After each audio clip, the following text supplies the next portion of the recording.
बिस्मिल्लाहिर्रहमानिर्रहीम। अस्सलाम वालेकुम वरहमतुल्लाहि वबरकातुहू।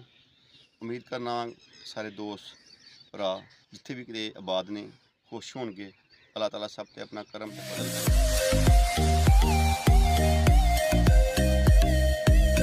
तो दोस्तों देसी हिकमत टिप्स चैनल के नाल मैं दोबारा तुहाडी खिदमत च हाज़र हाँ। सैर वास्ते बाहर आए सां और अजकल गंदम का मौसम है। गंदम की जी फसल है वो तैयार होने बिल्कुल करीब जा रही है। ਇਹ ਤੁਸੀਂ ਵੇਖੋ ਮਾਸ਼ਾਅੱਲਾ ਗੰਦਮ ਦੀ ਜਿਹੜੀ ਫਸਲ ਹੈ ਬਿਲਕੁਲ ਸਿੱਟੇ ਤਿਆਰ ਹੁੰਦੇ ਨੇ ਪਏ ਔਰ ਬਾਹਰ ਆਏ ਇੱਕ ਬੂਟੀ ਨਜ਼ਰ ਆਈ ਏ ਤੇ ਮੈਂ ਕਿਹਾ ਚਲੋ ਆਪਣੇ ਭੈਣਾਂ ਭਰਾਵਾਂ ਵਾਸਤੇ ਉਹਦਾ ਕੁਝ ਫਾਇਦਾ ਦੱਸ ਦਿੰਦੇ ਆ। ਇਸ ਬੂਟੀ ਦੇ ਜਿਹੜੇ ਫਾਇਦੇ ਨੇ ਉਹ ਪਹਿਲਾਂ ਸੁਣ ਲਵੋ। ਇਹ ਬੂਟੀ ਜਿਹੜੀ ਏ ਸਾਡੇ ਜਿਹੜੇ ਵਾਲਦੈਨ ਸਨ ਉਹ ਸਾਨੂੰ ਘੋਟ ਕੇ ਰਗੜ ਕੇ ਇਹਦਾ ਪਾਣੀ ਪਿਲਾਉਂਦੇ ਸਨ। ਕਾਹਦੇ ਵਾਸਤੇ ਪਿਲਾਉਂਦੇ ਸਨ ਕਿ ਜਿਸਮ ਦੇ ਅਗਰ ਖਾਰਿਸ਼ ਹੋ ਗਈ ਹੈ, ਫਿੰਸੀ ਫੋੜੇ बनने लग पे ने या खून के तपश है, खुशक खारिश है, कोई भी है, हाँ जी वो वास्ते ये इस्तेमाल करते हैं। और बच्चे जोड़े हैं बिल्कुल सेहतमंद तंदुरुस्त हो जाते सन। खारिश खत्म हो जाती सी, खून के जी तपश है वो भी खत्म हो जाती सी। तो चलो मैं तुहानूं बूटी दसना पहला, उस बाद तुहानूं दसना कि इस बूटी का नाम की है। यह बूटी है पापड़ा। ये फुल वेखो तुसीं, यह फुल वेखो जी, यह फुल ने इस तरह की होंगी है। इनू पापड़ा बूटी आते हैं। यदा जो मौसम है वो अजकल का मौसम है, गंदम का मौसम है, गंदम के मौसम च ही होंगी है, ठीक है ना। इसका जो फायदा है वो इंशाअल्लाह तुहानूं मैं दस्सिया है कि एक किस काम वास्ते वे, लेकिन इनू इस्तेमाल का जो तरीका है वो भी तुहानूं दसने आ। इस बूटी नूं तुसीं उखाड़ लेना। अजकल काफ़ी होंगी है गंदम के जोड़े फसल है वो किनारियां ते या कोई भी जगह जी वरान उस जगह पर काफ़ी होंगी है तो मिल जाती है।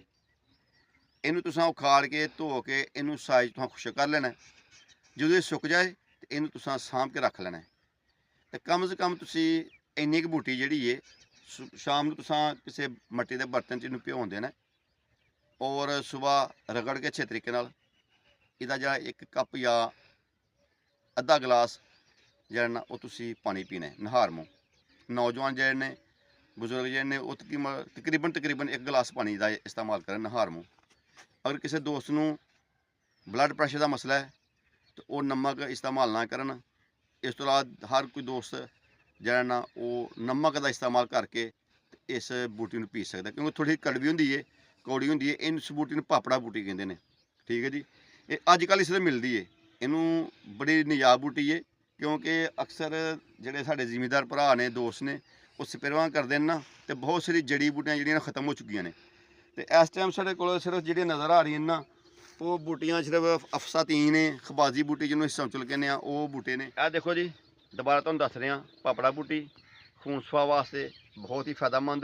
इनू उखाड़ के घर लिया के खुश्क करके रख लवो तो ये इंशाअल्लाह डॉक्टर को जाने की तुहानूं जरूरत नहीं पेगी।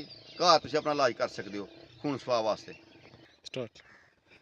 लो जी दोस्तों, एक रिक्वेस्ट है सारे दोस्तों अगे, बजुर्गों अगे, भैन भरावां अगे जिहड़ा साडा यूट्यूब चैनल देसी हिकमत टिप्स देखते हैं उन्होंने अगे रिक्वेस्ट है कि इस चैनल तुहां सबसक्राइब करना है, लाइक करना है, शेयर करना है, बैल आइकन लाजमी प्रेस करो। तो इस दे नाल सानूं इजाज़त देवो जी। अल्लाह ताला सब ते अपना करम ते फजल करे तो तुहानूं सब दोस्तां दी हिफज़-ए-मान रखे। इजाज़त देवो जी, रब रखा जी, अल्लाह हाफिज़।